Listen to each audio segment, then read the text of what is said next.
শরীয়তপুরের নড়িয়া উপজেলার ঘড়িসার ইউনিয়নের সুরেশ্বর এলাকার প্রায় ৩০০ ছিন্নমূল পরিবারের মধ্যে ঈদ উপহার হিসেবে সেমাই, চিনি, দুধ, তেল, চাল বিতরণ করা হয়েছে। ১৩ মার্চ শুক্রবার দুপুরে নড়িয়ার সুরেশ্বর ফাউন্ডেশন কার্যালয় থেকে ঈদ উপহার বিতরণ কার্যক্রম অনুষ্ঠিত হয়। ঈদকে সামনে রেখে অসহায় ও ছিন্নমূল পরিবারের মাঝে এসব খাদ্য সামগ্রী তুলে দেওয়া হয়।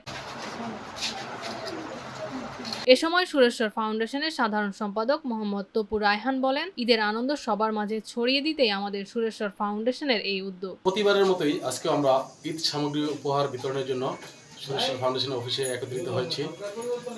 সুরেশ্বর ফাউন্ডেশনের লক্ষ্য উদ্দেশ্য এই সুরেশ্বর, বরিশাল তথা শরীয়তপুর কোন এক সময় যদি ইনশাআল্লাহ আমরা আমাদের সামর্থ্য কুলায় আল্লাহ তাআলা যদি আমাদের তৌফিক দান করেন, সারা বাংলাদেশের সুরেশ্বর ফাউন্ডেশনের সহযোগিতা বাড়িয়ে দিতে চাই। সমাজের সুবিধা বঞ্চিত মানুষের পাশে দাঁড়ানো সকলের নৈতিক দায়িত্ব। ঈদ সামগ্রী পেয়ে উপকারভোগীরা জানান, ঈদের আগে খাদ্য সামগ্রী পেয়ে তারা আনন্দিত ও কৃতজ্ঞ। ঈদ উপলক্ষে আমাদের এখান থেকে সাহায্য করতে আমি অনেক খুশি।